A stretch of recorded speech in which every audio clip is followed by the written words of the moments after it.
बिस्मिल्लाहिर्रहमानिर्रहीम। हम वीक 13 में लेक्चर नंबर 26 को डिस्कस करेंगे, जो कि function with return types and parameters के बारे में है। आज के इस लेक्चर में हम बात करेंगे कीवर्ड रिटर्न के बारे में। Return value from a function को हम देखेंगे। Performing arithmetic operator on return values, यानी जो फंक्शन वैल्यू रिटर्न करेगा उसके ऊपर हम अरिथमेटिक ऑपरेटर अप्लाई करेंगे। और assigning the return values to a variable, यानी जो वैल्यू रिटर्न होगी अगर मैं किसी वेरिएबल को असाइन करूं तो किस तरीके से असाइन होगी। हम एक प्रोग्राम देखते हैं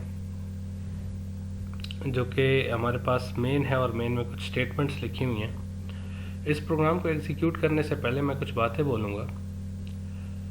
जब भी आपका कोई फंक्शन कॉल होगा, चाहे वो मेन है चाहे वो कोई और फंक्शन है, वो अपनी एग्जीक्यूशन मुकम्मल करने के बाद वापस वहीं पे जाएगा जहां से वो कॉल होगा। ये हम प्रीवियसली बात करते आ रहे हैं। अब ये अभी तक जो हमने बात की ना, वो ये की थी कि एग्जीक्यूशन मुकम्मल करने के बाद वहां पे जाएगा जहां से कॉल हुआ था। हमारे पास एक स्टेटमेंट यूज होती है रिटर्न की। जब रिटर्न की स्टेटमेंट आ जाए तो इसका मतलब है वापस वहीं पे जाओ जहां से कॉल हुए हो।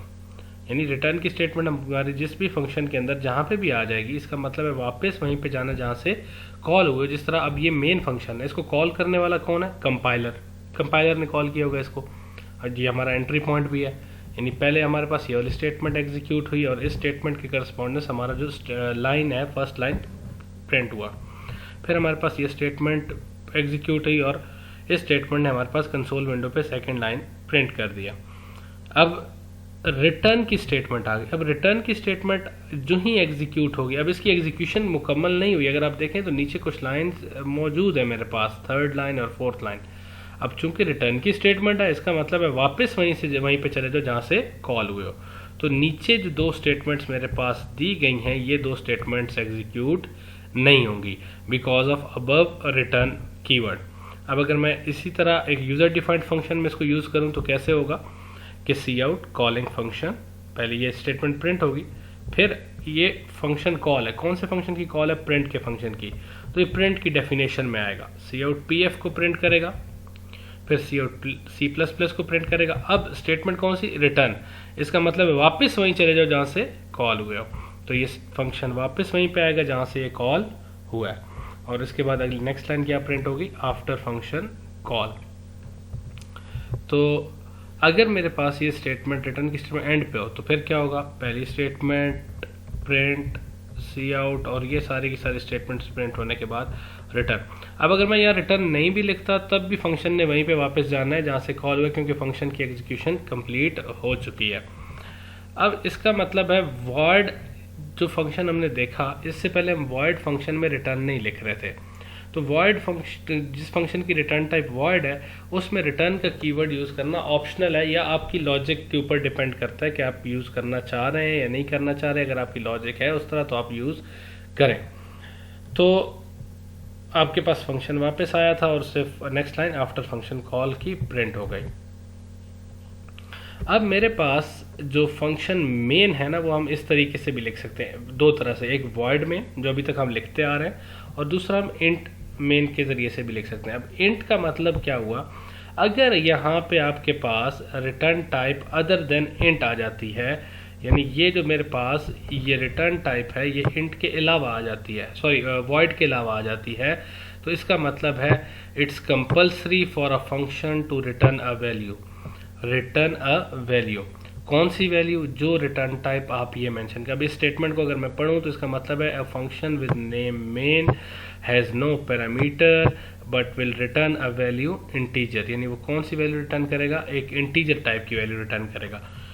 तो हम ये कह सकते हैं कि ये जो मेरे पास स्टेटमेंट है, a function having return type other than void must return a value, जिस तरह हमने अभी बात की कि वो एक वैल्यू रिटर्न करेगा। Value return must be same as the return type, और जो वैल्यू रिटर्न होनी चाहिए वो भी बिल्कुल आपके रिटर्न टाइप के साथ क्या होनी चाहिए? मैच होनी चाहिए।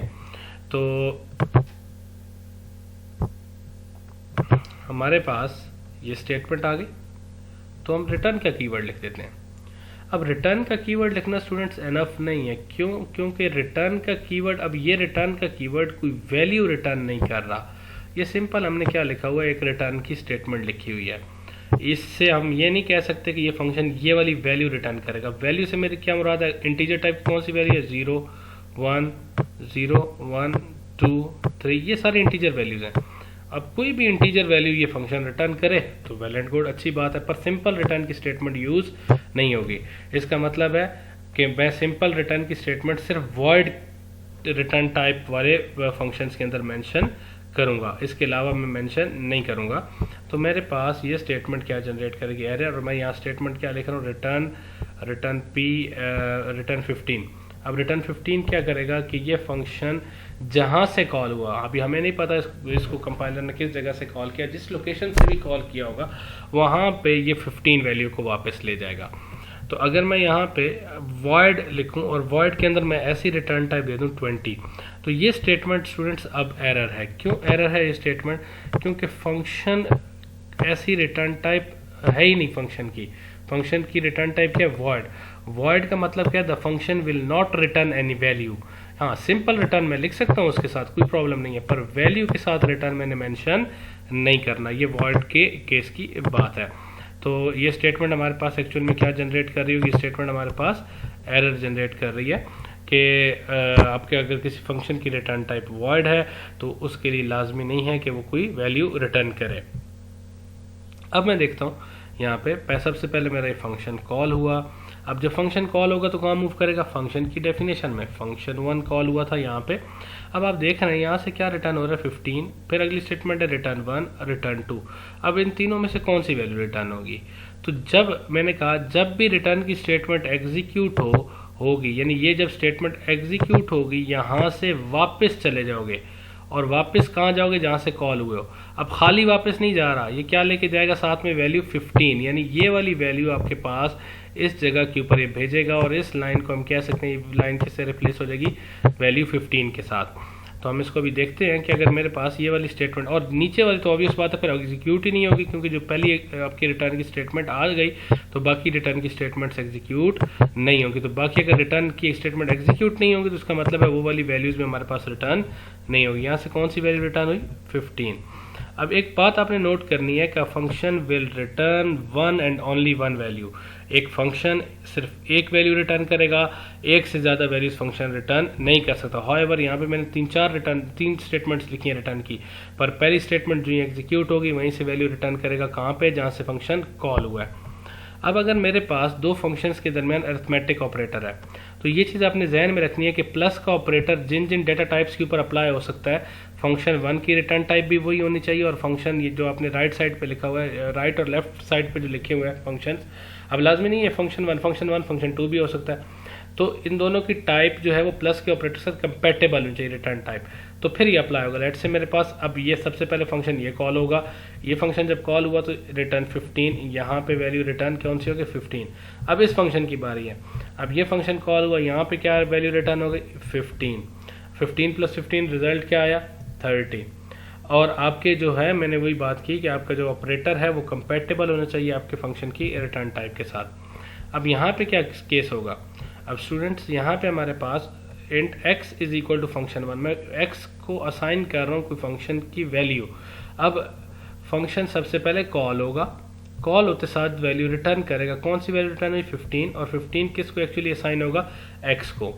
तो x के वेरिएबल मेरे पास क्या आ गया, 15। अब अगर मेरे पास ये स्टेटमेंट थी, वही फंक्शन कॉल हुआ, x के वेरिएबल में मेरे पास क्या वैल्यू आ जाएगी, 15। कॉल होने के बाद वापस उसी जगह पे जहाँ से ये यानी एग्जीक्यूशन मुकम्मल करने के बाद वापस उसी पॉइंट पे जहाँ से कॉल हुआ था। अब फिर क्या स्टेटमेंट लिखी हुई है, x = फंक्शन 1 + फंक्शन 1। अब इस केस में क्या होगा हमारे पास, इस केस में सबसे पहले मेरे पास ये वाला फंक्शन कॉल होगा। अब ये जब फंक्शन कॉल होगा तो ये फंक्शन क्या भेजेगा मुझे, रिटर्न 15 इस जगह पे पहुंच जाएगा। प्लस करने के लिए मुझे दूसरी वैल्यू चाहिए। अब दूसरी, ये तो फंक्शन की कॉल है, अब जो ही मैंने इस फंक्शन को कॉल किया इसने वैल्यू रिटर्न की, कौन सी वैल्यू रिटर्न की, 15 + 15 रिजल्ट क्या आएगा, 30 किसको असाइन होगा, x को। मतलब ये 15 ओवर राइट हो जाएगा, किससे ओवर राइट हो जाएगा, 30 से। तो अब हम इसको देखते हैं कि अगर मैं ये स्टेटमेंट इसी तरीके से एग्जीक्यूट करूंगा कि फंक्शन 1 के लिए कॉल हुआ, फंक्शन 15 आया, 15 यहाँ पे रिप्लेस हो जाएगा जिस तरह भी मैं डिस्कस किया था। फिर फंक्शन इस फंक्शन के लिए कॉल होगा, फिर यहाँ पे वैल्यू गई, 15 यहाँ पे रिप्लेस होगा।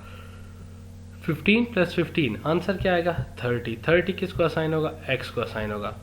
अब स्टूडेंट्स अगर मेरे पास ये फंक्शन हो यूँ, तो फंक्शन 2 को हम देखते हैं।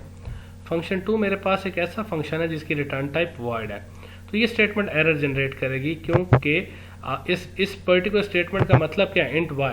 अब क्या अगर मैं ऐसे लिख दूं int y equals to semicolon, तो इसका मतलब y को कुछ भी असाइन ना करो, तो ये सिंटैक्स एरर है। तो इस स्टेटमेंट का मतलब भी यही है कि जब वो फंक्शन कोई वैल्यू रिटर्न नहीं कर रहा, तो इसका मतलब क्या हुआ कि आप इसी तरीके से उसको असाइन कर रहे हैं। अच्छा, अब यहाँ पे मेरे पास किसी वेरिएबल को अगर मैं असाइन कर रहा हूँ फंक्शन, या कोई उसके ऊपर अरिथमेटिक ऑपरेटर अप्लाई कर रहा हूँ, तो ये लाजमी है कि function must return a value. अगर मेरे पास स्टेटमेंट ऐसे हो x is equal to function 1 plus function 2, अब ये स्टेटमेंट फिर एरर है। क्यों?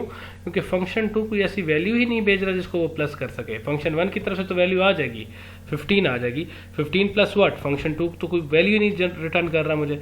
तो ऐसे केस में भी हम कहेंगे ये स्टेटमेंट आपके पास क्या जनरेट कर रही है? एरर जनरेट कर रही है। आई होप कि आपको ये पॉइंट्स क्लियर हुए होंगे। तो अभी हमने इस जो लेक्चर में बात की थी, वो हमारी जो डिस्कशन थी वो टोटली रिटर्न के कीवर्ड के गिर्द घूम रही थी कि function returns one and only one value. Function with return type void should not return a value. इसका मतलब है फंक्शन जिसकी रिटर्न टाइप void है उसको वैल्यू रिटर्न नहीं करनी चाहिए किसी भी सूरत में।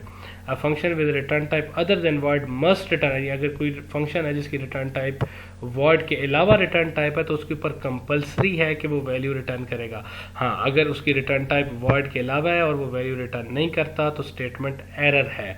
Function returns to the point from where it is called, function उसी जगह पे वापस जाएगा जहां से वो कॉल हुआ था। अब इसकी रीज़न क्या है कि उसको कुछ वैल्यूज़ ऐसी होती हैं जो लेकर जा रहा होता है और वो वैल्यू हमारी आगे कंप्यूटेशन पर्पज़ के लिए इस्तेमाल हो सकती हैं उसी लाइन ऑफ कोड के ऊपर। तो आई होप आपको ये बेटर अंडरस्टैंडिंग हो गई होगी रिटर्न के कीवर्ड के बारे में। आने वाले लेक्चर्स में हम बात कर रहे होंगे पैरामीटर्स ऑफ द फंक्शन के बारे में।